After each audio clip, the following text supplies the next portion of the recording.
पुत्र वियोग में तड़पती गांधारी जब कृष्ण को श्राप देने चली, तब कृष्ण गांधारी से कहते हैं, सुने पूरी कहानी। पूरी कहानी को सुनने से पहले चैनल को सब्सक्राइब और वीडियो को लाइक जरूर करें। अब आइए सुनते हैं।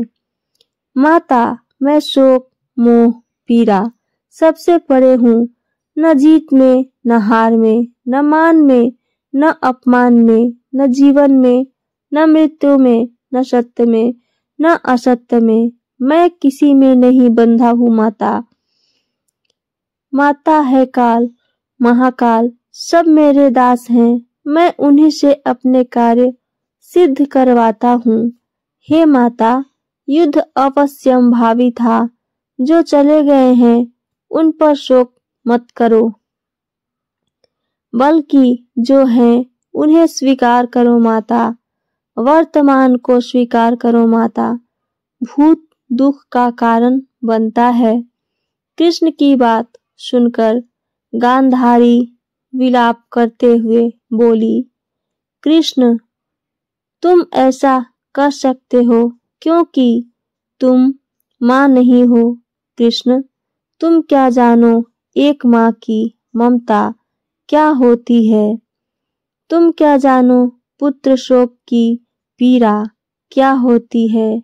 तुम कहते हो मोह त्याग दो और ज्ञान बातें बतलाते हो, तो जाओ कभी अपनी माता देवकी से पूछना कि पुत्र शोक क्या होता है।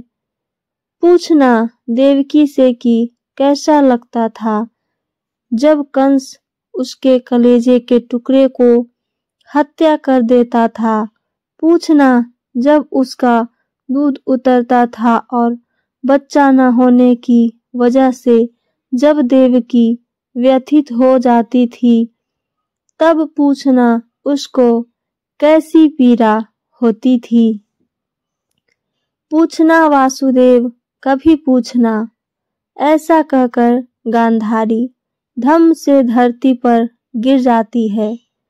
फिर कृष्ण गांधारी को संभालते हैं। उनके आंखों से निकल रही अश्रुधारा को पोंछते हैं।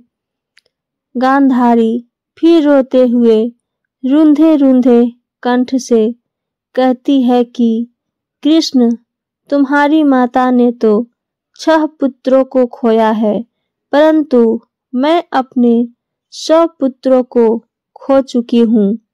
कृष्ण गांधारी को पुनः समझाते हुए कहते हैं, परंतु माता, कौरवों ने वही मार्ग चुना जिसमें उनका पतन निश्चित था। अब मैं किसी के कर्म क्षेत्र पर तो अधिकार नहीं जमा सकता। कर्मों का फल तो भोगना ही पड़ता है माते। गांधारी कृष्ण की तरफ अश्रुपूरित नेत्रों से देखते हुए बोली, ये कहना आसान है केशव, परंतु एक माता के लिए उसका पुत्र ही महत्वपूर्ण होता है। वह लायक है या नालायक, इसका माँ की ममता पर कोई प्रभाव नहीं पड़ता। जितना दुख उसे लायक पुत्र की मृत्यु पर होता है, उतना ही नालायक पुत्र पर भी। लोग कहते हैं कि तुम आदि ब्रह्म हो, लेकिन हो तो पुरुष ही, कलेजा वज्र का ही रहेगा। माता पार्वती देवी होते हुए भी अपने पुत्र गणेश का शोक सहन नहीं कर पाती हैं। हे कृष्ण, कभी माँ बनकर देखना, तब तुम्हें पता चलेगा कि तुम्हारा गीता ज्ञान ममता के आगे कितना टिकता है। यदि मोह ममता अज्ञान का परिचायक है, तो तुमने इस मोह के संसार की रचना ही क्यों की। बना लेते अपने ज्ञानियों का संसार, क्या आवश्यकता था मोह ममता के संसार के रचना की। तुम भी जानते हो तुम्हारा ज्ञान नीरस है, निर्जीव है, इसका यथार्थवादी है कि उससे संसार नहीं चल पाएगा। तभी तुम मोह ममता का सहारा लेते हो, तभी वहां सभी पांडव आ जाते हैं, जिन्हें कृष्ण इशारे से बाहर जाने का संकेत देते हैं, मगर युधिष्ठिर संकेत को नहीं समझ पाते हैं और गांधारी के पास आकर क्षमा मांगते हुए कहते हैं, बड़ी माँ, हम दोषी हैं, हम अपराधी हैं, आपको हो सके तो माता हमें क्षमा कर दो। युधिष्ठिर की वाणी को सुनकर गांधारी क्रोध में भर जाती है। उन्हें दुर्योधन की टूटी जंघा, दुशासन की छाती को चीरकर लहू पीता हुआ भीम का स्मरण होने लगता है। कृष्ण समझ चुके थे कि गांधारी अब पुत्र शोक में पांडव को श्राप दे देंगी, इसलिए कृष्ण गांधारी का ध्यान पांडवों की तरफ से हटाने के लिए व्यंग करते हैं।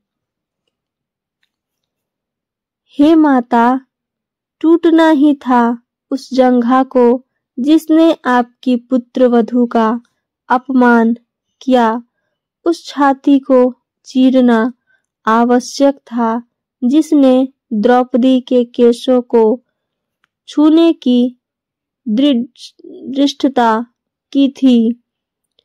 इन सब का विनाश आवश्यक था, अन्यथा इनके किए गए कृत्यों को मानव अपना आदर्श बना लेता, जिससे एक शिष्ट समाज की कल्पना भी नहीं की जा सकती है।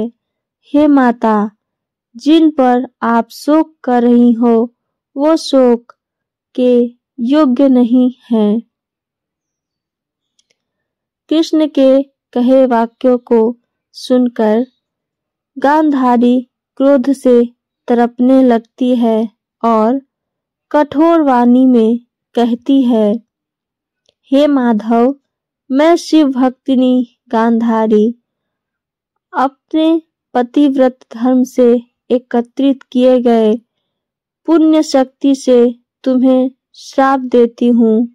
जिस तरह से कुरु वंश का विनाश हुआ है, उसी तरह से पूरे यदु वंश का भी विनाश हो जाए। जब गांधारी ने ऐसा कहा तो कृष्ण बोले, हे माता, यह श्राप आपने मुझे नहीं स्वयं को दिया है। आप अभी अपने 100 पुत्रों का पूर्णतः शोक मनाई भी नहीं थी कि आपने अपने एक और पुत्र को श्राप दे दिया। हे माता, क्या आप मेरा शव देख पाएंगी? माते,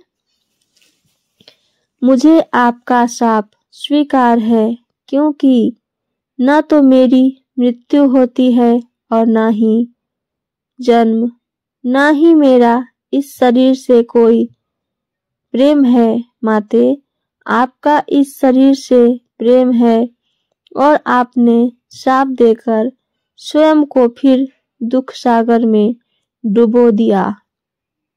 कृष्ण की यह बात सुनकर गांधारी को अपने किए पर पश्चाताप हुआ और बोली, हे गोविंद, कुरुवंश को तो नहीं बचा पाए, मगर यदुवंश को ही बचा लो।